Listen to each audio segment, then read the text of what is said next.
ചിന്നത്തായവൾ തന്തരാസാവേ ഉള്ളിൽ തോന്നിയ ചിന്നരോസാവേ. 1991 പുറത്തിറങ്ങിയ മണിരത്നം ചിത്രം ദളപതിയിലെ ഒരു ഗാനമാണ് നിങ്ങളിപ്പോൾ കേട്ടത്. 30 വർഷം ആഘോഷിക്കുകയാണ് ഈ സിനിമ. ഒരു കാലഘട്ടത്തിലെ അല്ലെങ്കിൽ ഒരു തലമുറയെ ഒരുപാട് പേരെ ഭ്രമിപ്പിച്ച ഈ ചിത്രത്തിനെ വീണ്ടും ഓർക്കാൻ ശ്രമിക്കുകയാണ് ഞാനും എൻ്റെ 2 സുഹൃത്തുക്കളും. ഹരി KC വളരെ വർഷങ്ങളായി ടൂറിസം രംഗത്ത് പ്രവർത്തിക്കുന്നു. ഈസ്റ്റ് ബൗണ്ട് ഡിസ്കവറീസ് എന്ന സ്ഥാപനത്തിൻ്റെ ബിസിനസ് ഹെഡാണ്.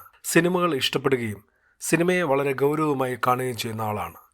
ഷോർട്ട് ഫിലിമുകളിൽ അഭിനയിക്കുകയും സംവിധാനം ചെയ്തിട്ടുള്ള ആൾ കൂടിയാണ് ഹരി KC.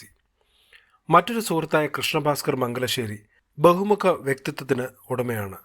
പ്രൊഫസർ, മാർക്കറ്റിംഗ് വിദഗ്ധൻ, തിരക്കഥാകൃത്ത്, എഴുത്തുകാരൻ, അഭിനേതാവ് എന്ന് മാത്രമല്ല, അദ്ദേഹം ഒരു പുതിയ ചിത്രത്തിൻ്റെ സംവിധാനത്തിൻ്റെ തയ്യാറെടുപ്പിലുമാണ്. ഞങ്ങൾ 3 പേരും കൂടി 1991 ഇറങ്ങിയ ചരിത്രത്തിൻ്റെ ഭാഗമായി മാറിയ ദളപതി എന്ന ആ ഒരു സിനിമയെക്കുറിച്ചുള്ള ഓർമ്മകൾ പങ്കുവെക്കുകയാണ്. Welcome to my podcast, Hari and Krishnabhaskar Mangalassery.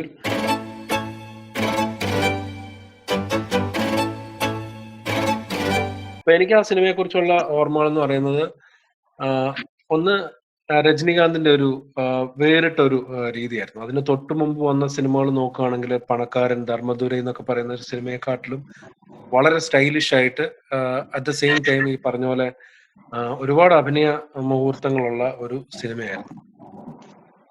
അപ്പൊ ഹരിക്ക് ആ സിനിമയുടെ സമയത്തേക്ക് എന്തെങ്കിലും ഓർമ്മയുണ്ടോ? അതിനു മുമ്പ് ഞാൻ ഒരു കാര്യം പറയട്ടെ. ഈ സിനിമയ്ക്ക് തൊട്ടു മുമ്പ് ഉള്ള 2-3 സിനിമകളിലെ ഹെയർ സ്റ്റൈൽ അനുകരിക്കാൻ ഞാനൊന്ന് ശ്രമിച്ച് പരാജയപ്പെട്ടു. ഞാൻ സ്കൂളിൽ പഠിക്കുന്ന സമയത്ത് ഇതിന് രജനീകാന്തിന് ആവാനുള്ള ഒരു ശ്രമം നടത്തി. അപ്പൊ ഈ 2 സൈഡിലും തലയുടെ ഇവിടെ V ഷേപ്പില് ഞാൻ എൻ്റെ സ്ഥിരം ബാർബർ അല്ലെങ്കിൽ അന്നത്തെ ഹെയർ സ്റ്റൈലിസ്റ്റിനെ കൊണ്ട് ഞാൻ ഷേവ് ചെയ്യിപ്പിച്ചു. അപ്പൊ അയാൾ തുടങ്ങുന്നതിന് മുമ്പ് എന്നോട് പറഞ്ഞു, ഈ സാഹസത്തിന് മുതിരണ്ട, അത് നന്നാവത്തില്ല. അപ്പൊ ഞാൻ പക്ഷെ രജനീകാന്ത് ആവാനുള്ള ഉത്കടമായ ഒരു ആഗ്രഹം ഉള്ളത് കൊണ്ട് ഞാൻ അയാളോട് പറഞ്ഞു, കുഴപ്പമില്ല, ചെയ്തോളാൻ പറഞ്ഞു. പക്ഷെ ചെയ്തു കഴിഞ്ഞപ്പം എനിക്ക് തന്നെ മനസ്സിലായി, അയാൾ കണ്ണാടി ഉയർത്തി, അന്നത്തെ ഇതില് നമ്മൾ ബാർബർ ഷോപ്പിൽ കണ്ണാടി ഉയർത്തി കാണിക്കുമ്പോൾ എന്റെ മനസ്സിൽ ആദ്യം വന്ന് ഞാൻ എങ്ങനെ വീട്ടിലേക്ക് പോകുന്നായിരുന്നു. അപ്പൊ അതേ ഹെയർ സ്റ്റൈൽ തന്നെയായിരുന്നു പിന്നെ ഈ ദളപതിയിലും ഉണ്ടായിരുന്നത്. എന്തായാലും അന്ന് വീട്ടിൽ പോയി, വീട്ടുകാര് ഇന്നത്തെ പ്രായമായതുകൊണ്ടായിരിക്കും ക്ഷമിച്ചു. പിന്നീട് എന്തായാലും തലമുടി കൊണ്ട് അങ്ങനെ ഒരു സാഹസം കാണിക്കാൻ ഞാൻ പിന്നീട് മുതിർന്നിട്ടില്ല. ഞാൻ പറഞ്ഞു വന്നത്, ആ ഒരു അന്നത്തെ സമയത്ത് ചെറുപ്പക്കാരെ അല്ലെങ്കിൽ അന്ന് വളർന്നുകൊണ്ടിരുന്നവരെ ഒരുപാട് സ്വാധീനിച്ചിട്ടുണ്ട്. ഇപ്പൊ നമ്മള് രജനീകാന്ത് എന്ന് പറഞ്ഞൊരു ആക്ടറും മണിരത്നം എന്ന് പറയുന്ന ഒരു ഡയറക്ടർ, ആ സമയത്ത് ഏറ്റവും നല്ല മ്യൂസീഷ്യൻ, ഇളയരാജയുടെ ഏറ്റവും ഡിഫറെന്റ് ആയിട്ടുള്ള ഒരു മ്യൂസിക്, ഇതൊക്കെ ഒരുപാട് ഫാക്ടേഴ്സ് ആണ്. അപ്പം ഹരിക്ക് എങ്ങനെയാണ് ഇതിനെക്കുറിച്ചുള്ള ഒരു ഓർമ്മ? ഓക്കെ, എന്റെ ആദ്യം ഞാൻ പറയേണ്ട ഒരു കാര്യം എന്ന് വെച്ചാൽ, ഒരു പക്ഷേ തിയേറ്ററിൽ പോയി ഞാൻ ആദ്യമായി കണ്ട ഒരു തമിഴ് സിനിമയായിരിക്കും ദളപതി എന്ന് പറയുന്നത്.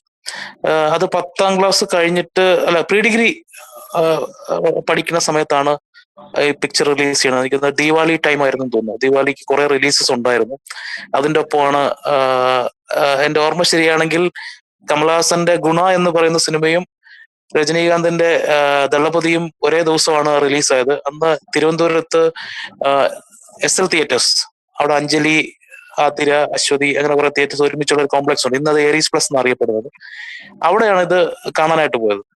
അപ്പൊ കാണാൻ പോയപ്പോൾ ഇപ്പൊ അരവിന്ദ് പറഞ്ഞ പോലെ തന്നെ ഒരു വലിയ ഹൈപ്പ് ഉണ്ടായിരുന്നു ചിത്രത്തിനെ പറ്റി. അപ്പൊ അത് ഉണ്ടാവാൻ റീസൺ എന്ന് വെച്ചാൽ, ഞാൻ നേരത്തെ ഒരിക്കൽ പറഞ്ഞിട്ടുണ്ടെന്ന് തോന്നുന്നു അരവിന്ദിനോട്. അന്ന് നമ്മുടെ ഈ ഇന്ത്യ ടുഡേ എന്ന് പറഞ്ഞൊരു മാഗസിൻ അന്ന് മലയാളത്തിലൊക്കെ ഇറങ്ങുന്ന ഒരു സമയമാണ്. അന്ന് ആ മലയാളത്തിൽ വന്നൊരു ഇന്ത്യ ടുഡേയുടെ കവർ സ്റ്റോറി ആയിട്ട് വന്നത് ഈ പിക്ചറിനെ പറ്റിയുള്ള, ദളപതി എന്ന ചിത്രത്തെ പറ്റിയുള്ള അതിന്റെ ഫ്രണ്ട് കവർ പോലും ഒരു സൈഡിൽ മമ്മൂട്ടിയുടെ ഫേസും ഒരു സൈഡ് രണ്ടൊരു ഫേസ് ടു ഫേസ് ആയിട്ട് മമ്മൂട്ടി രജനീകാന്ത് ഇരിക്കുന്ന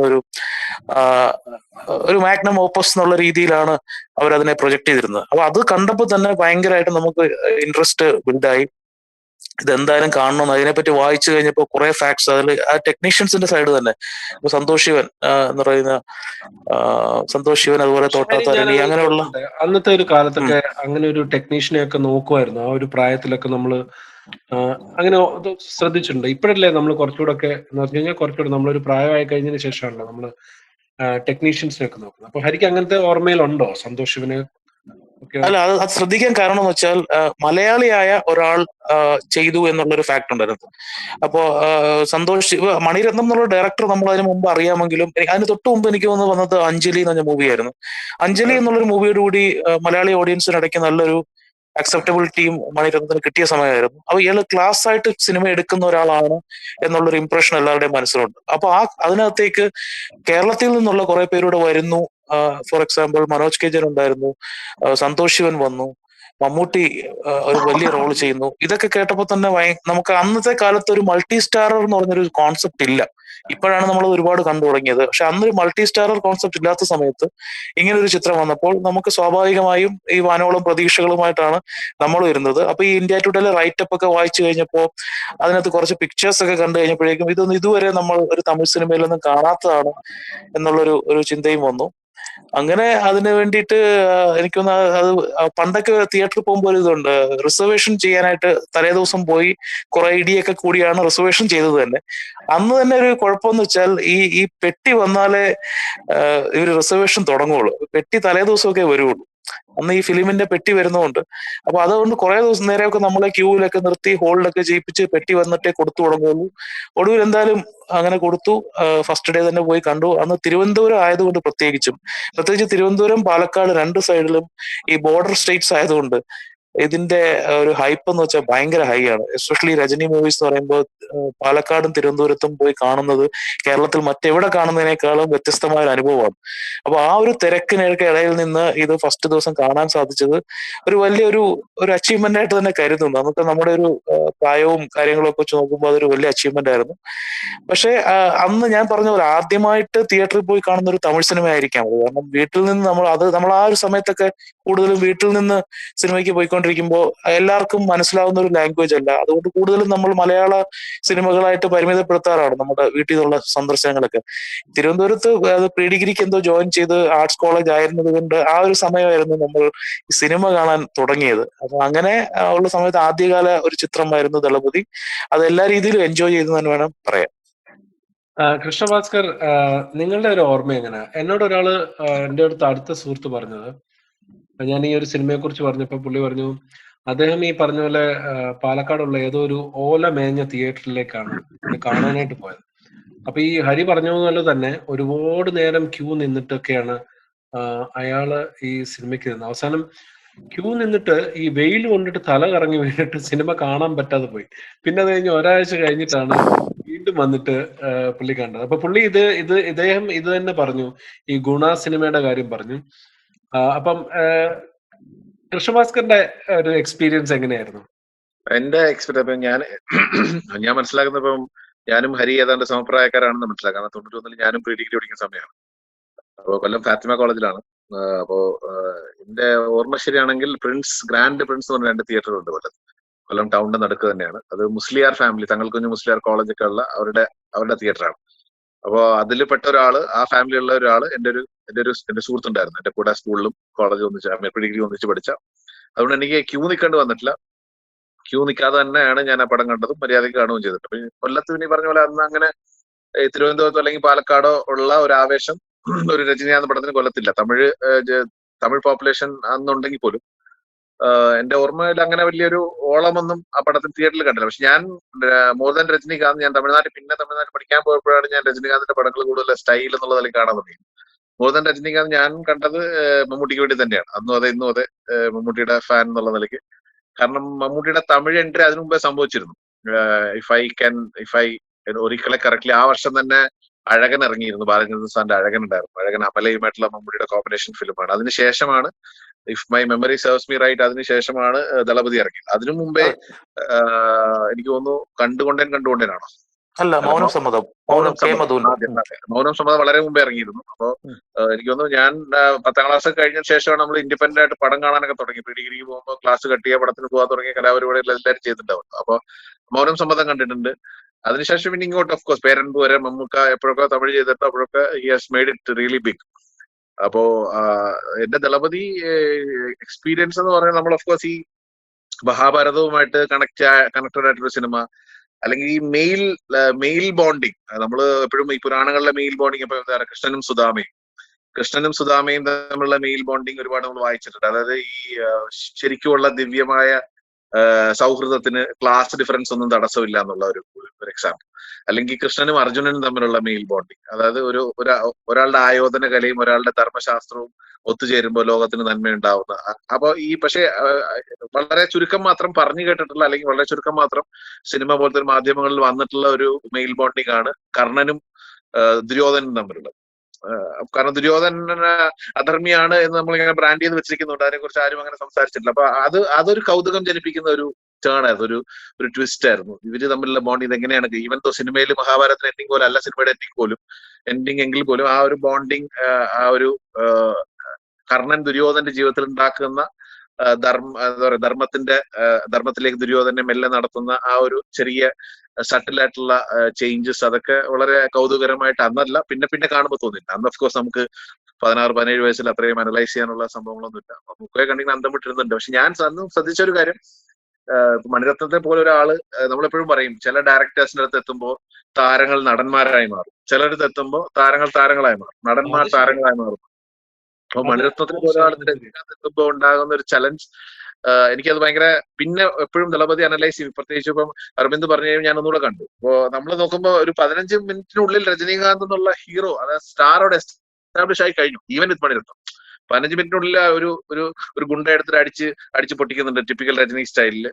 രാക്കമ്മ കയ്യെത്തട്ട് എന്നുള്ള പാട്ടുപാടി ഡാൻസ് കളിക്കുന്നുണ്ട്. 15-20 മിനിറ്റ് ആകുമ്പോഴത്തേക്ക് രജനീകാന്ത് അവിടെ എസ്റ്റാബ്ലിഷ് ആയി കഴിഞ്ഞു. കാരണം ആ രജനീകാന്ത് എന്നുള്ള താരത്തിന് ഫാൻസ് എന്താണ് പ്രതീക്ഷിക്കുന്നത് എന്നുള്ളത് മണിരത്നം പോത്തിന് പോലും കൺസിഡർ ചെയ്തിട്ട് വന്നു എന്നുള്ള എനിക്ക് തോന്നിയില്ല.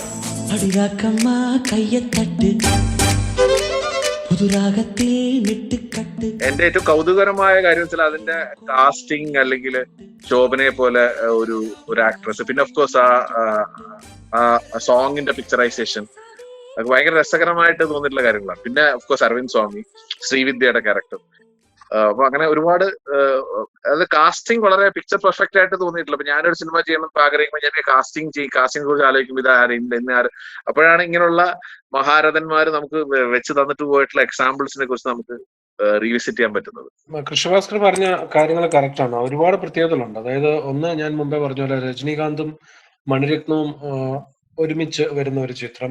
അതുപോലെ തന്നെ അരവിന്ദ് സ്വാമിയുടെ ആദ്യത്തെ ചിത്രമാണ്. മലയാളത്തിൽ നിന്ന് നമ്മുടെ മനോജ് കെ ജയൻ ആദ്യമായിട്ട് അഭിനയിച്ച തമിഴ് ചിത്രം. അത് എനിക്ക് തോന്നുന്നത് പെരുന്തച്ചൻ ഷൂട്ട് ചെയ്യുന്ന സമയത്ത് മണിരത്നം യാദൃച്ഛികമായിട്ട് ആ ഒരു ഷൂട്ടിംഗ് ലൊക്കേഷനിലേക്ക് വരികയും അങ്ങനെയാണ് മനോജ് കെ ജയനെ പരിചയപ്പെടുന്നത്. അതിലേക്കൊരു ചെറിയ റോൾ, സിഗ്നിഫിക്കന്റ് ആയിട്ടുള്ള റോളിലേക്ക് ഓഫർ ചെയ്യുന്നതും അതുകൊണ്ടാണ്. പിന്നെ സന്തോഷ് ശിവൻ, അതിനു മുമ്പ് വരെ പി സി ശ്രീറാമും ഒക്കെ ഉണ്ടായിരുന്ന സമയത്ത് സന്തോഷ് ശിവനെ ആദ്യമായിട്ട് കൊണ്ടുവരികയും പിന്നെ സന്തോഷ് ശിവൻ തുടർന്ന് ഇരുവർ, ദിൽസെ, രാവൺ, അങ്ങനെ കുറെ പടങ്ങളിലേക്ക് പിന്നെ അവരുടെ ഒരു ടീം വർക്ക് ചെയ്തു തുടങ്ങി. ഇതിൽ എനിക്ക് തോന്നുന്നത് ഈ ഒരു മഹാഭാരതത്തിന്റെ ഒരു അഡാപ്റ്റേഷൻ ആണ്. അതിനെ വളരെ സട്ടിലായിട്ട് അതിന് പറയാൻ ശ്രമിച്ചിട്ടുണ്ട്. എനിക്ക് അതിനകത്ത് ഈ സിനിമയുടെ ഒരു ഡയറക്ഷൻ, അല്ലെ മണിരത്നം പോലുള്ളൊരു ഡയറക്ടറിന് അത്രത്തോളം ഒരു ഭയങ്കര വിഷ്വലൈസേഷന് ഭയങ്കരമായ സ്കോപ്പുള്ള ഒരു സിനിമ എടുത്തു എന്നുള്ളതിനേക്കാൾ കൂടുതൽ അതിന്റെ മ്യൂസിക്കിന് ഭയങ്കര ഇമ്പോർട്ടൻസ് ഉണ്ട്. പ്രത്യേകിച്ച് ആ സിനിമ തുടങ്ങുന്നത് തന്നെ ഒരു പാട്ടിലാണ്, ജാനകി പാടുന്ന പാട്ടിലാണ് അത് തുടങ്ങുന്നത്. മ്യൂസിക്കിനെ കുറിച്ച് എങ്ങനെയാ, ഓർമ്മയുണ്ടോ അതിനെ കുറിച്ചൊക്കെ? തീർച്ചയായിട്ടും ഞാനൊരു ഭയങ്കര ഹാർഡ് കോർ എന്താ പറയാ ഇളയരാജ ഫാനാണ്. ഇന്നും അത് കമ്മ കയറ്റിട്ട് മാത്രമല്ല, മറ്റേ രണ്ടുപേരും കൂടെ ഉള്ള ഒരു സോങ് ഉണ്ടല്ലോ, ആ പാട്ട് കാട്ടുകുയിലെ, ഞാൻ പറഞ്ഞ പോലെ മറ്റേ ഇവരുടെ ലവ് സോങ്ങിന്റെ വിഷ്വലൈസേഷൻ എനിക്ക് ഭയങ്കര ഇഷ്ടമാണ്. ഓഫ്കോഴ്സ് ഞാനത് അഗ്രി ചെയ്യുന്നു ത്രൂ ഔട്ട്. പിന്നെ അതിനുശേഷം ഇളയരാജ വർക്ക് ചെയ്തിട്ടില്ല എന്നാണ് ഞാൻ മനസ്സിലായത്. അവരൊന്നിച്ച് പിന്നെ ചെയ്തിട്ടില്ല, പിന്നെ ഒരു പടത്തിലും. ആ ഒരു കോൺട്രിബ്യൂഷൻ ഭയങ്കര സിഗ്നിഫിക്കന്റ് കോൺട്രിബ്യൂഷൻ ആയിട്ടുള്ള കാര്യത്തിൽ യാതൊരു തർക്കമില്ല. I totally agree. കാരണം ശോഭനയും ആ രജനികാന്ത് ശോഭന കോമ്പിനേഷൻ തന്നെ എനിക്ക് തോന്നുന്നു അതിന്റെ ക്ലൈമാക്സിലേക്കൊക്കെ എത്തുമ്പോഴത്തേക്കും അതിന്റെ ആ സട്ടിൽനെസ്, അതായത് ഈ ഈ കഥയുടെ ഒരു എവല്യൂഷൻ ഇപ്പൊ നമ്മൾ ശ്രദ്ധിക്കുകയാണെങ്കിൽ മനസ്സിലാവും മഹാഭാരതത്തിലുള്ളത് തന്നെയാണ്. കർണൻ ദുര്യോധനൻ ഈവിളാണ്. Duryodhanan signifies what ever is evil, അതായത് അധികാരമോഹമായാലും പണത്തിനുള്ള ആശയായാലും അഹങ്കാരമായാലും എല്ലാം സിഗ്നിഫൈ ചെയ്യുന്ന ഒരാളാണ്. അയാളെ കുറച്ചെങ്കിലും ധർമ്മത്തിലേക്ക് നടത്തുന്ന ആളായിട്ടാണ് കർണനെ മഹാഭാരതത്തിലും അതെ സിനിമയിലും അതെ ചിത്രീകരിച്ചത്. ദേവ പറയുന്നുണ്ട് ആ സിനിമയില്, ദേവ പറയുന്നുണ്ട് പണ്ട് ഇവർക്കെല്ലാം എന്നെ പേടിയായിരുന്നു, ഇപ്പോ നീ വന്നതിന് ശേഷം അല്ലെങ്കിൽ നീ കൂടെ ഉള്ളതിന് ശേഷം അവരെന്നെ ബഹുമാനിക്കാൻ തുടങ്ങിയിരിക്കുന്നു എന്ന് പറയുന്നത്. അപ്പൊ ആ ഒരു മാറ്റം സ്നേഹത്തോടെ പെരുമാറാൻ തുടങ്ങി എന്നൊക്കെ പറയുന്നുണ്ട്. അതെ അതെ. അപ്പൊ ആ ഒരു സാധനം, ആ ഒരു എലമെന്റ് ആണ് കർണൻ ഇയാളുടെ ജീവിതത്തിൽ, അതായത് ദുര്യോധന ജീവിതത്തിൽ കൊണ്ടുവന്നിട്ടുണ്ടെങ്കിൽ അത് തന്നെയാണ് സൂര്യ ദേവയുടെ ജീവിതത്തിൽ കൊണ്ടുവന്നത്. അപ്പൊ ആ ഒരു സട്ടിൽനെസ്സിന് അതിനെങ്ങനെ മുഴപ്പിച്ച് നിർത്താതെ കൊണ്ടുപോകാനായിട്ട് അവരുടെ ഇമോഷണൽ ഈ അമ്മയാണെന്ന് അറിയുന്ന നിമിഷത്തിലുള്ള ബാക്ക്ഗ്രൗണ്ട് മ്യൂസിക്, അല്ലെങ്കിൽ ഇത് അവൻ നിന്റെ അനിയനായതുകൊണ്ട് ഞാൻ ഇത് പിന്മാറാം, ഇനി ഞാൻ ഇനി വഴക്കിനില്ല, നിന്റെ അനിയനെ പോലെയാണെന്ന് പറയുന്നിടത്തൊക്കെയുള്ള ആ സ്കോറുകൾ അതിമനോഹരമാണ് സത്യത്തിൽ. മ്യൂസിക് വളരെ സിമ്പിൾ ആയിട്ട് എന്നാൽ വളരെ സ്ട്രോങ് തരുന്ന ഒരു പടം തന്നെയാണ്. ഈ രാക്കമായ കയ്യെത്തട്ടെന്നുള്ളൊരു ആ പാട്ട് അന്ന് BBC-യുടെ എനിക്ക് തോന്നുന്നു അതിനുശേഷമുള്ള ഏറ്റവും മനോഹരമായ ലോകത്തെ 10 പാട്ടുകളിൽ 4ാമത്തെ സ്ഥാനമുള്ള ഒരു പാട്ടായിട്ട് മാറി. അതിന്റെ ഒരു ഇൻട്രസ്റ്റിംഗ് ഫാക്ട് എന്ന് പറഞ്ഞാൽ അരവിന്ദ്, ആ ഒരു സോങ്ങിൽ മാത്രം അന്നത്തെ പഴയ മിസ് ഇന്ത്യ ആയിരുന്ന സോനു വാലി എന്നൊരു ആക്ട്രസ് ആയിരുന്നു അതിനുവേണ്ടി വന്നത്. അതിന്റെ അവർക്കൊരു നല്ല അന്നത്തെ കാലത്ത് ഒരു വലിയ പ്രതിഫലം കൊടുത്തിട്ടാണ്. അതെനിക്ക് തോന്നുന്നു മമ്മൂട്ടിയുടെ പ്രതിഫലം കമ്പാരിറ്റീവ്ലി വളരെ ലോ ആയിരുന്നു എന്നുള്ളൊരു ഇത് ഞാൻ കേട്ടിട്ടുണ്ട്. പക്ഷെ മമ്മൂട്ടിക്ക് 10 ലക്ഷമായിരുന്നു തോന്നുന്നു അന്ന് കൊടുത്തിരുന്ന ഈ ചിത്രത്തിന് വേണ്ടി കൊടുത്ത റെമ്യൂണറേഷൻ. 5 ലക്ഷം രൂപയാണ് അമറീഷ് പുരിക്ക് കൊടുത്തിരുന്നത്. ഈ സോനു വാലിയയ്ക്ക് ഏകദേശം 1 ലക്ഷം രൂപ വരെ കൊടുത്തു എന്നാണ് അന്ന് വന്നിരുന്ന ഒരു ന്യൂസ്. Okay okay. അതിനകത്ത് വേറൊരു കാര്യം കൂടെ ഉണ്ട്. അന്ന് എനിക്ക് അത് വായിച്ച ഓർമ്മയുണ്ട്. ഇളയരാജ ആ ചിത്രത്തിന് വേണ്ടി അദ്ദേഹത്തിന്റെ എക്കാലത്തെ മികച്ച പ്രതിഫലം, അതായത് ആ സമയത്ത് അന്ന് ഹി വാസ് ഏറ്റവും കൂടുതൽ പ്രതിഫലം, അതായത് 30 ലക്ഷം രൂപയാണ് ആ സിനിമയ്ക്ക് വേണ്ടി പ്രതിഫലമായിട്ട്. ഇത് എന്റെ ഒരു ഓർമ്മയിലുള്ളതാണ്. കാരണം ഇത് അന്നത്തെ പല ഈ സിനിമയെ കുറിച്ച് എഴുതിയ പല ലേഖനങ്ങളിൽ ഞാൻ വായിച്ചിട്ടുള്ളതാണ്. കാരണം അത്ര ഒരു എഫേർട്ടും ഉണ്ടായിരിക്കും. ഈ ST ബർബൻ ഓർക്കസ്ട്ര ആണെന്ന് തോന്നുന്നു, ബോംബെയിലാണ് ഇത് റെക്കോർഡ് ചെയ്തതെന്ന് തോന്നുന്നു. അതിനൊരു ഭയങ്കര ഒരു ഡിഫറെന്റ് ആയിട്ടുള്ള ഒരു ക്വാളിറ്റി ഉണ്ട്. അന്നത്തെ കാലത്തുള്ള ഒരു ഓർക്കസ്ട്രേഷനിൽ നിന്ന് ഡിഫറെന്റ് ആയിട്ടാണ് ഈ സിനിമയിലെ ഒരു മ്യൂസിക് മൊത്തത്തിൽ. അതേപോലെ നേരത്തെ അരവിന്ദ് പറഞ്ഞില്ലേ നമ്മുടെ ഇതൊരു 1/2 ദിവസം കൊണ്ടാണ് എന്റെ സൗണ്ട് ട്രാക്ക് തീർത്തത്, കമ്പോസിഷൻ എന്നൊക്കെ വായിച്ചിട്ടുണ്ട്. കാരണം ഇതിന്റെ പാട്ടുകൾ എഴുതിയ വാലിയാണ്. അപ്പൊ അദ്ദേഹത്തിന്റെ ഒരു ഇന്റർവ്യൂ ഞാൻ ഏതോ തമിഴ്നാട്ടിൽ പഠിക്കുന്ന സമയത്ത് കണ്ടിട്ടുണ്ട്, വായിക്കുകയോ കാണുകയോ ചെയ്തിട്ടുണ്ട്. അപ്പൊ അതിൽ അങ്ങനെ ഒരു സംഭവം കേട്ടു. വാലി വളരെ പ്രശസ്തനായതാണല്ലോ. എനിക്ക് തോന്നുന്നു ഈ സുന്ദരി കണ്ണാലൊരു ശൈലി എന്നുള്ള പാട്ട് ഒരുപാട് നാളുകൾ തമിഴ്നാട്ടിലെ കാമുകന്മാർക്കിടയിൽ ഒരു എന്താ പറയാ ഒരു പ്രചോദനം തന്നെയായിരുന്നു, അല്ലെങ്കിൽ ഒരു കമ്മ്യൂണിക്കേഷൻ ആയിരുന്നു. അല്ല, നമ്മൾ ഇപ്പോഴത്തെ 96 മൂവി ഇറങ്ങിയപ്പോഴും ആ യമുനയാറ്റിലെ എന്ന് പറഞ്ഞ സോങ് ഇപ്പോഴും ആളുകൾ മറന്നിട്ടില്ല എന്നുള്ളതിന്റെ ഒരു തെളിവാണ് ആ സോങ്ങിന് കിട്ടിയ പോപ്പുലാരിറ്റി. ആ ഒരു 96-ൽ ആ പാട്ട് ആക്ച്വലി ഭയങ്കര അത്ഭുതമാണ്. ഇത്രയും കാലം കഴിഞ്ഞിട്ടും അത് വീണ്ടും അത് ചിത്രീകരിക്കുകയും അത് പുതിയ ശബ്ദത്തിൽ പാടുകയും ചെയ്യുന്നത്. അതിനകത്തൊരു പ്രത്യേകത ഉണ്ട്. ആ പാട്ട് ആക്ച്വലി ഞാൻ വിചാരിച്ചിരുന്നത് സ്വർണ്ണലതയാണ് പാടിയെന്നുള്ളതാണ് വിചാരിച്ചിരുന്നത്. പക്ഷെ ആ പാട്ട് പാടിയത് മിതാലി ബാനർജി എന്ന് പറഞ്ഞിട്ടുള്ളൊരു സിംഗറാണ്. അവരധികം എന്തുകൊണ്ടാണ് രാജാ സാർ അത് അവരെ കൊണ്ട് പാടിച്ചെന്ന് അറിയത്തില്ല. പക്ഷെ നല്ല രസമായിട്ടാണ് അവരത് പാടിയിരിക്കുന്നത്. അതേപോലെ അരവിന്ദ് ആദ്യം പറഞ്ഞില്ലേ നമ്മളുടെ മലയാളത്തിലുള്ള ഒരു പറ്റം നടന്മാർ അതിനകത്ത് വന്നതിനെ പറ്റിയൊക്കെ, മനോജ് കെ ജയന്റെ കാര്യമോ, അതേപോലെ ഒരു മലയാളത്തിലെ ഒരു നടനെ പറ്റിയ ഏറ്റവും വലിയൊരു നഷ്ടവുമായിരുന്നു ആ സിനിമ. അതിനെപ്പറ്റി നിങ്ങൾക്ക് അറിയാമെന്ന് എനിക്കറിയില്ല. മമ്മൂട്ടി റെക്കമെൻഡ് ചെയ്തു ജയറാമിനെയാണ് അരവിന്ദ് സ്വാമിയുടെ റോളിലേക്ക് മമ്മൂട്ടിയാണ് റെക്കമെൻഡ് ചെയ്തത്. പക്ഷെ അന്ന് വേറെ തിരക്ക് മൂലം ജയറാമിന് അത് നോ പറയേണ്ടി വന്നു. പുള്ളിക്ക് അത് എടുക്കാൻ പറ്റിയില്ല. അതൊരു വലിയ മിസ്സായി പോയിരിക്കുന്നു എന്ന് തന്നെ അരവിന്ദ് സ്വാമി എന്നുള്ളൊരു താരത്തിന്റെ ഉദയവും അവിടെ നമുക്ക് കാണാൻ സാധിച്ചു. ശരിയാണ്. ശരിക്കും പറഞ്ഞാൽ 4 വർഷം കഴിഞ്ഞിട്ട് ബോംബെയിലെ നായകനായിട്ട് അരവിന്ദ് സ്വാമി മാറി. അതൊരു പിന്നെ ചരിത്രം, റെസ്റ്റ് ഈസ് ഹിസ്റ്ററി അല്ലേ? അതെ അതെ അതെ അതെ തീർച്ചയായിട്ടും. അതിപ്പോ ഓരോരുത്തർക്കും ഓരോ എന്താ പറയാ, ചില ഗോവർ ചില ഡ്രോപ്പർ ഉണ്ടാവുമല്ലോ കരിയറിൽ. ചിലർ ഡ്രോപ്പ് ചെയ്യുന്നതായിരിക്കും പിന്നെ അവരുടെ ബിഗ്ഗസ്റ്റ് റിഗ്രറ്റ് ആയി മാറും. എന്നാലും ഇതിലെ എല്ലാ പാട്ടുകളും എനിക്ക് തോന്നുന്നു പാട്ടുകൾ മാത്രം ഓഫ്കോഴ്സ് BGM കുറിച്ച് നമ്മൾ പറഞ്ഞു. പാട്ടുകൾ തീർച്ചയായിട്ടും യമുനയായാലും രാക്കമ്മയായാലും സുന്ദരി ആയാലും കാട്ടുക്കുയിലായാലും ചിന്നത്തായവളായാലും എല്ലാ പാട്ടുകളും വളരെ ഒരുപാട് നാള് തലമുറകളെ ഇൻഫ്ലുവൻസ് ചെയ്യുകയും ഒരുപാട് വേദികളിൽ പിന്നെ അത് ഇപ്പോഴും നമ്മൾ കേൾക്കുന്നു. ഇപ്പൊ ഈ അടുത്തുപോലെ SPB യേശുദാസും കൂടെ ഒരു വീഡിയോ ഞാൻ കാണാൻ കഴിഞ്ഞ ദിവസങ്ങൾ. അത് മറ്റേ കാട്ടുക്കുയിൽ രണ്ടുപേരും കൂടെ പാടി സ്റ്റേജിൽ പാടി. അതെ അതെ അതെ അതെ, അതൊരു ഭയങ്കര എനർജി സോങ് ആണത് ഇപ്പോഴും കാണുമ്പോൾ. തീർച്ചയായിട്ടും അതേപോലെ മറ്റേ യമുനേറ്ററിലെ അല്ലാതെ വേറൊരു സോങ് ഉണ്ടല്ലോ, അതിനകത്ത് മണിരത്നത്തിന്റെ ഫേവറേറ്റ് ഡയറക്ടർ ആയിരുന്നു മറ്റേ കിരോ കുറോസോവ. അപ്പൊ അതിനു വേണ്ടിയിട്ട് ഒരു സീൻ ശ്രദ്ധിച്ചാൽ മനസ്സിലാവും, രജനീകാന്ത് ഒരു സമുറായിയെ പോലെ വരുന്ന ഒരു സീൻ അതിനകത്ത് ആഡ് ചെയ്തിട്ടുണ്ട്, ഒരു കുതിരപ്പുറത്ത് വരുന്നത്.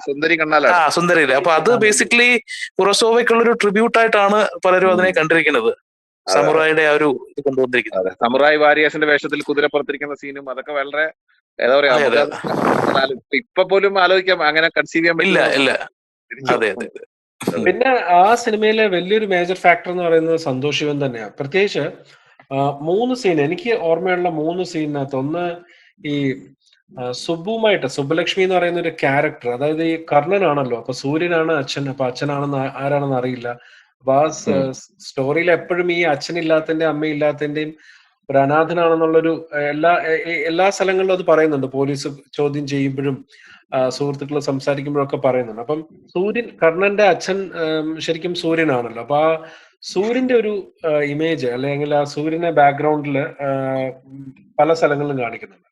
അതിൽ എനിക്ക് എന്റെ ഫേവറേറ്റ് ആയിട്ടുള്ളത് ഒന്ന് സുബ്ബുലക്ഷ്മിയുമായിട്ട് അവർ പിരിയുന്നൊരു സമയമുണ്ട്. വലിയ ഫ്രെയിമില് സൂര്യൻ പശ്ചാത്തലത്തിലും രജനീകാന്ത് മുൻപിലും നിൽക്കുന്ന അത് ഭയങ്കര, അത് മറക്കാൻ പറ്റാത്തൊരു വിഷ്വലാണ്.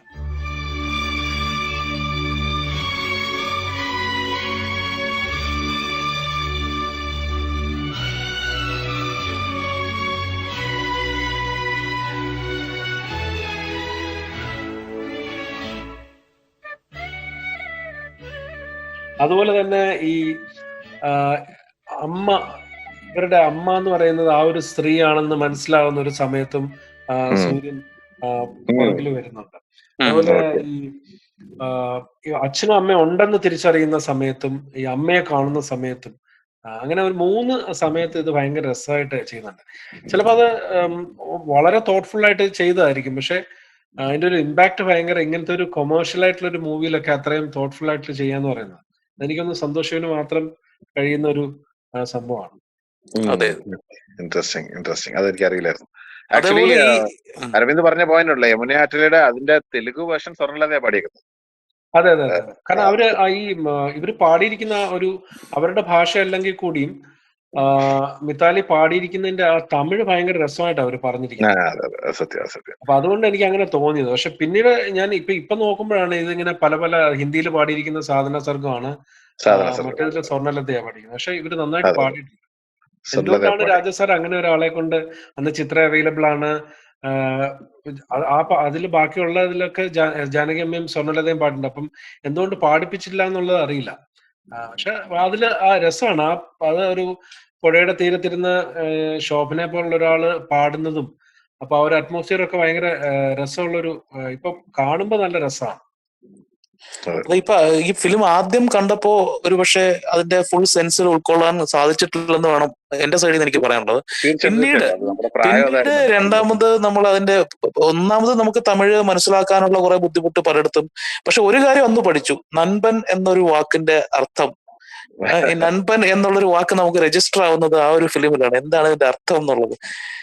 അതൊരു പ്ലസ് ആയിരുന്നു. പിന്നീട് ഈ സിനിമ പലപ്പോഴും നമ്മൾ പിന്നീട് ടിവിയിലും കണ്ടിട്ട് അത് ഒന്നുകൂടെ നമ്മൾ അതിനെപ്പറ്റി തിങ്ക് ചെയ്ത് റിലേറ്റ് ചെയ്തൊക്കെ നോക്കുമ്പോഴാണ് അതിന്റെ യഥാർത്ഥ സെൻസും ആ മേക്കിംഗ് ഒക്കെ നമുക്ക് മനസ്സിലായത്. അന്നത്തെ ഒരു പ്രായത്തിൽ നമുക്കത് പൂർണ്ണമായും ഒരു പക്ഷെ ഉൾക്കൊള്ളാൻ കഴിഞ്ഞില്ല. ആദ്യം ഞാൻ വിചാരിച്ച ഒരു പക്ക മസാല മൂവി പോലെയാണ് എനിക്ക് തോന്നിയത്, ആദ്യത്തെ ഫൈറ്റ് സീൻസും പിന്നീടുള്ളത് കാര്യങ്ങളും. പക്ഷെ അവസാനം കുറച്ചുകൂടെ കഴിഞ്ഞ് തന്നെ അനലൈസ് ചെയ്തപ്പോ അത് മറ്റു പല തലങ്ങളും ഉണ്ടായിരുന്നു എന്നുള്ളത് മനസ്സിലാക്കാൻ സാധിച്ചു. കൃഷ്ണഭാസ്കർ മുമ്പേ പറഞ്ഞൊരു കാര്യം അത് തന്നെയാണ്. ഈ പറഞ്ഞ പോലെ നമ്മള് ഈ സിനിമ ഒരു അന്നത്തെ സമയത്ത് നമ്മൾ കാണുന്ന സമയത്ത് നമ്മൾക്കുള്ള ഒരു പരിമിതമായ അന്ന് സിനിമ അത്ര നമ്മൾ സീരിയസ് ആയിട്ട് കാണുന്ന ഒരു സമയമല്ലോ. അതെ അതെ എക്സൈറ്റ്മെന്റ് പുറത്ത് സിനിമ കാണുന്നതാണ്. പക്ഷെ പിന്നീട് നമ്മൾ സിനിമയെ സ്നേഹിക്കുകയും സിനിമയെ കുറിച്ച് പഠിക്കുകയും ഒക്കെ ചെയ്യുന്നൊരു അങ്ങനത്തെ ഒരു കുറച്ച് ആൾക്കാർ പിന്നീട് നോക്കുമ്പോൾ നമ്മൾ അറിയാത്ത പല കാര്യങ്ങളും പിന്നീട് ഓരോ പ്രാവശ്യം നമുക്ക് അതിൽ കാണാൻ പറ്റും. അതില് അതേപോലെ അരവിന്ദ് ഒരു കാര്യം കൂടെ ഉള്ളത്, എനിക്ക് തോന്നുന്നു ആ ഒരു ടൈമില് മലയാളം ഫിലിംസിന്റെ സ്റ്റാൻഡേർഡ് ഭയങ്കര ഹൈ ആയിരുന്നു എന്റെ ഒരു വിശ്വാസം. Just my thought. Hari, Malayalam സിനിമയുടെ സ്റ്റാൻഡേർഡ് എല്ലാ കാലത്തും ഹൈ ആണെന്നാണ് എന്റെ അഭിപ്രായം. ഒരു അല്ല, ഇടയ്ക്കൊന്ന് താഴെ പോയിരുന്നു. എനിക്കൊന്ന് 80s ഒന്ന് താഴെ പോയതിനു ശേഷം പിന്നെ 90s ഈ സിബി മലയിൽ, ലോഹിതദാസ്, അങ്ങനെയുള്ള കുറെ പത്മരാജൻ അങ്ങനെയുള്ളവരുടെയൊക്കെ ഒരു എമർജൻസോടുകൂടി നല്ല ഒരു രീതിയിൽ ടുവേർഡ്സ് ബിഗിനിങ് ഓഫ് 90s ഒക്കെ നല്ല രീതിയിൽ പോവുമായിരുന്നു മലയാള സിനിമ. അപ്പൊ നമ്മളുടെ ഒരു ആസ്വാദന ആക്ച്വലി മമ്മൂട്ടിയുടെ തമിഴ് റിസപ്ഷൻ തന്നെ CBI ഡയറക്ടറിന് ശേഷമാണെന്നാണ്. CBI അതെ ഡയറക്ടർ തമിഴ് ജനത ഒരുപാട് ഇഷ്ടപ്പെട്ടതിന് ശേഷമാണ് മമ്മൂട്ടി എന്നുള്ള നടനെ എക്സാക്ട്ലി അക്സെപ്റ്റ് ചെയ്തു എന്നുള്ളതാണ്. അപ്പൊ അന്നത്തെ ഒരു കാലത്ത് നമ്മളുടെ ആസ്വാദന ലെവലും ഭയങ്കര ഹൈ ആയിരുന്നു.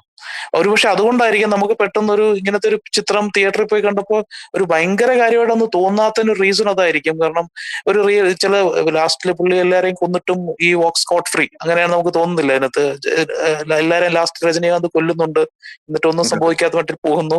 അതൊക്കെ അന്നത്തെ കാലത്തെ ഒരു മലയാളത്തിന്റെ റേഞ്ച് വെച്ച് നോക്കിയാൽ ചിലപ്പോൾ അക്സെപ്റ്റ് ചെയ്യാൻ ബുദ്ധിമുട്ടുള്ള കാര്യങ്ങളായിരുന്നിരിക്കാം.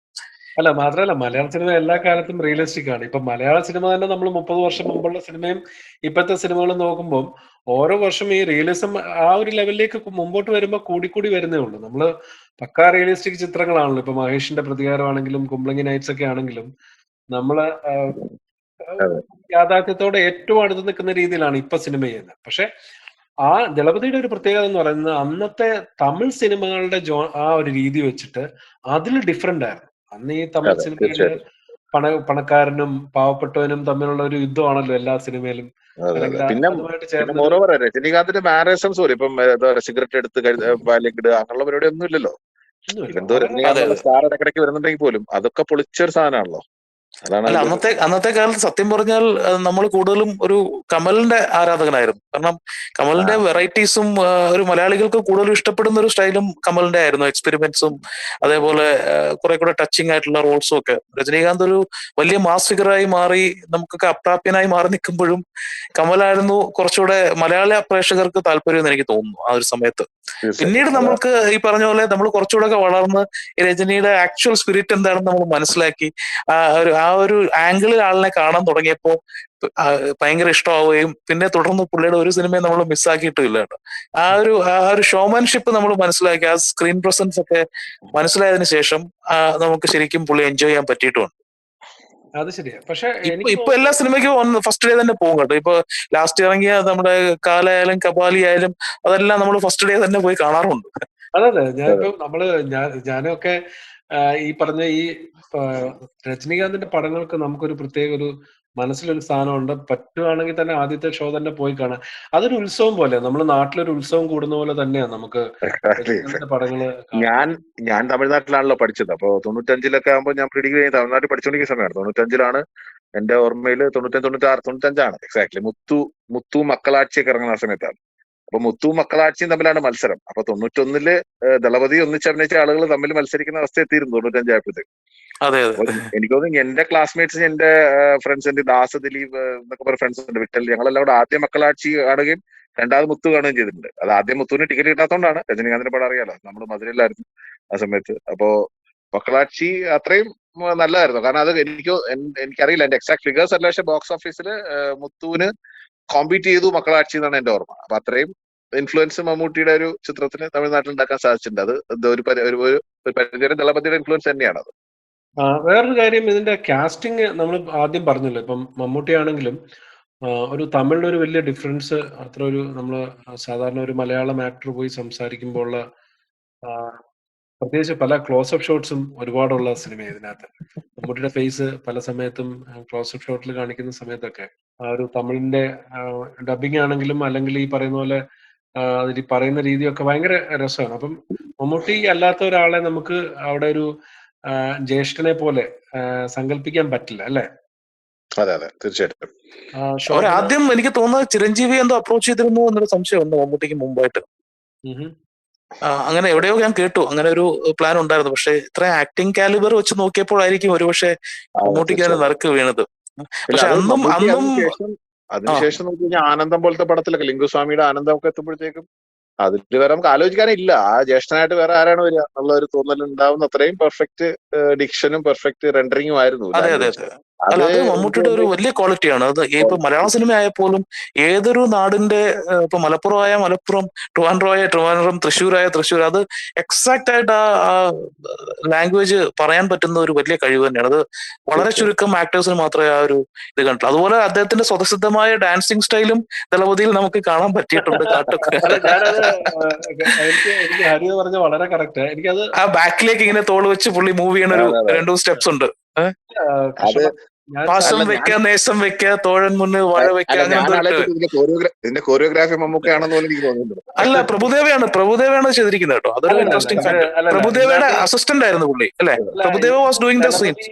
ദളപതി ദിനേശ് എന്ന് പിന്നീട് അറിയപ്പെട്ട ആളാണ് ഇതിന്റെ കൊറിയോഗ്രാഫി ചെയ്തത്.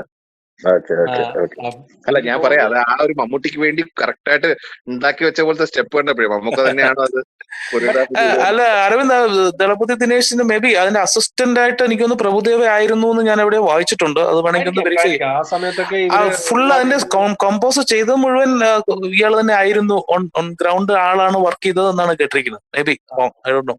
അതിനെ കുറിച്ച് എനിക്ക് അറിയത്തില്ല. അത് പക്ഷേ ഞാൻ ഇത് അങ്ങനത്തെ കാര്യങ്ങളെ കുറിച്ച് ചില കാര്യങ്ങൾ ഇപ്പോഴും ആ ഒരു ഇൻഫർമേഷൻ മിസ്സിംഗ് ആണ്. അത് ഞാനും ഒരു റിസർച്ചിന് നോക്കിയിട്ട് എനിക്കത് കാണാൻ പറ്റിയില്ല.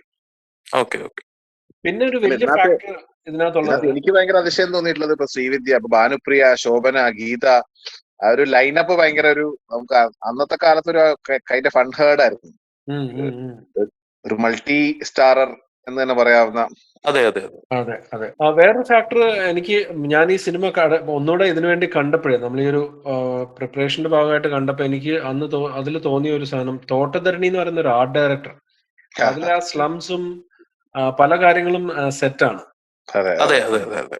ആ സ്ലം മുഴുവൻ സെറ്റിട്ടാണ്. അതേപോലെ തമിഴ്നാട്ടിലല്ല ഷൂട്ട് ചെയ്തിരിക്കുന്നത്, കർണാടകയിലാണ് ഷൂട്ട് ചെയ്തിരിക്കുന്നത്. അതെനിക്ക് പുതിയ അറിവ് കേട്ടോ. ആ ടെമ്പിളൊക്കെ കർണാടകയിലാണ് കേട്ടോ. കർണാടകയിലാണ്. ആ കുളവും ടെമ്പിളൊക്കെ വരുന്നില്ലേ, അതൊക്കെ എല്ലാം കർണാടക ചെയ്തിരിക്കും. മണിരത്നത്തിനും ട്രെയിനും തമ്മിൽ എന്തെങ്കിലും ബന്ധമുണ്ടോ കൃഷ്ണഭാസ്കർ? അതെന്താ അങ്ങനെ ചോദിക്കാൻ? അത് ട്രെയിൻ അല്ല, ഇപ്പൊ ചെയ്യാന്നുള്ള പാട്ടാണെങ്കിലും ഇപ്പൊ ഈ ഒരു സിനിമയിൽ ഗുഡ്സ് ട്രെയിനിലാണ് നമ്മുടെ നായകനെ ഉപേക്ഷിക്കുന്നത്. അപ്പം എല്ലാ സിനിമകളിലും ഇരുവറിനകത്താണെങ്കിലും ട്രെയിൻ ഉണ്ട്.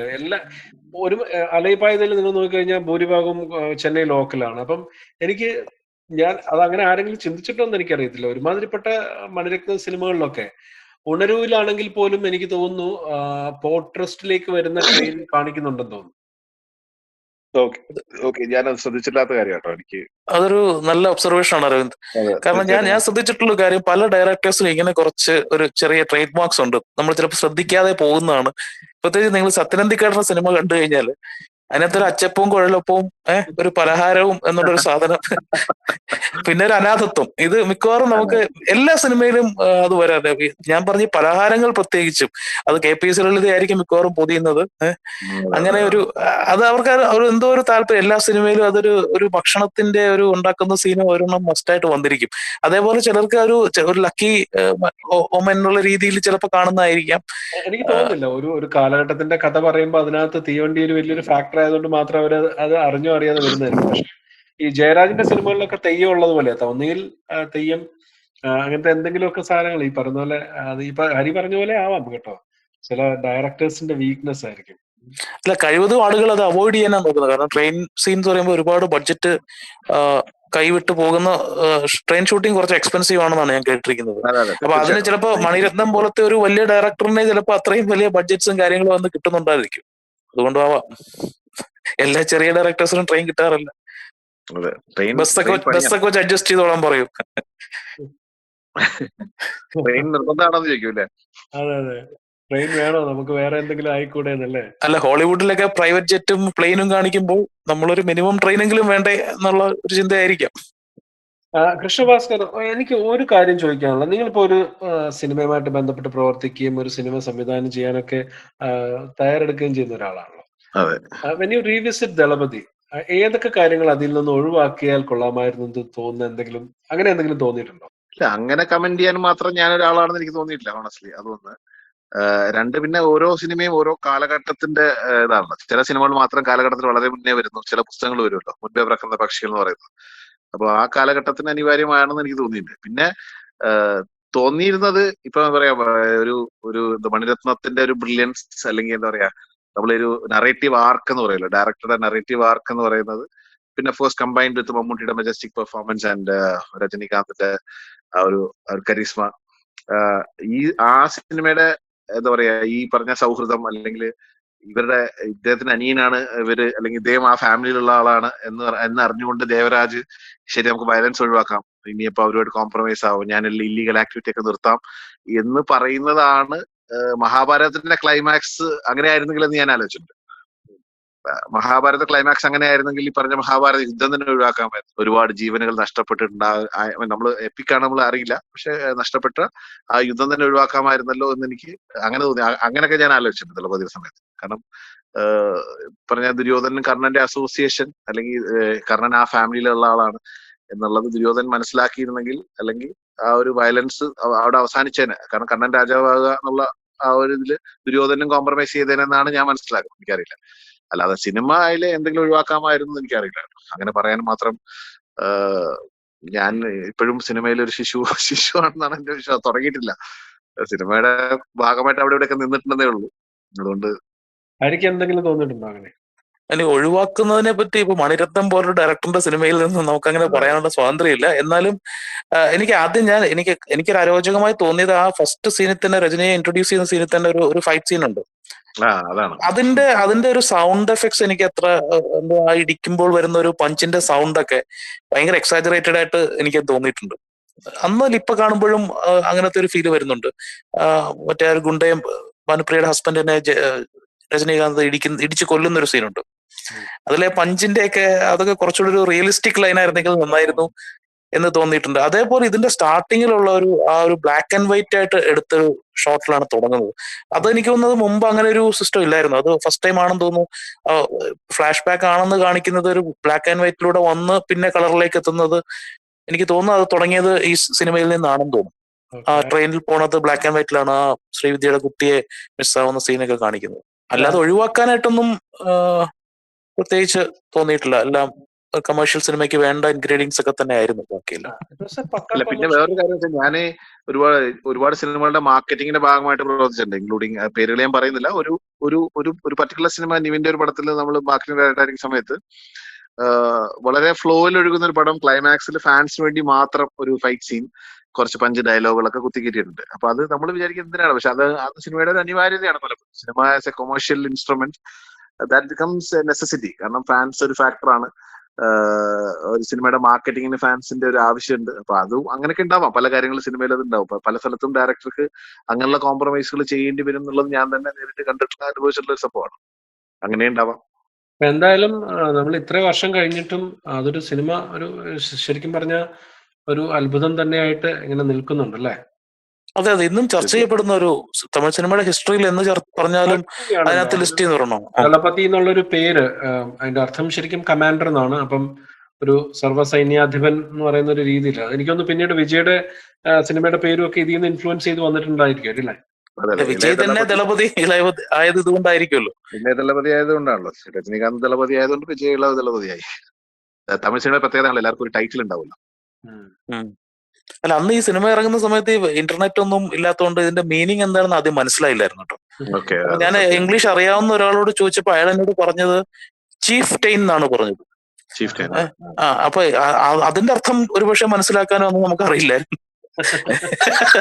പിന്നെ കമാൻഡർ എന്നുള്ള വാക്കൊക്കെ ആയിരുന്നെങ്കിൽ ഒരു പക്ഷെ നമുക്ക് കുറച്ചുകൂടെ മനസ്സിലാവും. അപ്പൊ ഞാൻ വിചാരിച്ചത് ചോദിച്ചത് കൂടുതൽ പണിയായല്ലോ. ഇതിലും ഭേദം ചീഫ്റ്റൻ എന്താണെന്ന് വേറെ ആൾക്കാർ ചോദിക്കേണ്ടി വന്നു അല്ലേ? അത് ചീഫ്റ്റൻ എന്താണെന്ന് പെട്ടെന്ന് മനസ്സിലായില്ല. അപ്പൊ അതിലും ഭേദം ദളപതി ഞാൻ കണ്ടുപിടിക്കുന്നതായിരുന്നു എന്ന് തോന്നിപ്പോയിട്ടുണ്ട്. അല്ല, രജനീകാന്തിന്റെ ആണെന്ന് തോന്നുന്നു പല ടൈറ്റിലുള്ളത്. സൂപ്പർ സ്റ്റാർ, തലൈവർ, ദളപതി, അങ്ങനെ പല ടൈറ്റിലുണ്ട്. അതെ, വിജയകാന്ത് പുരട്ചി കലഞ്ഞർ, ക്യാപ്റ്റൻ എന്നൊക്കെ വിളിക്കാറുണ്ട്.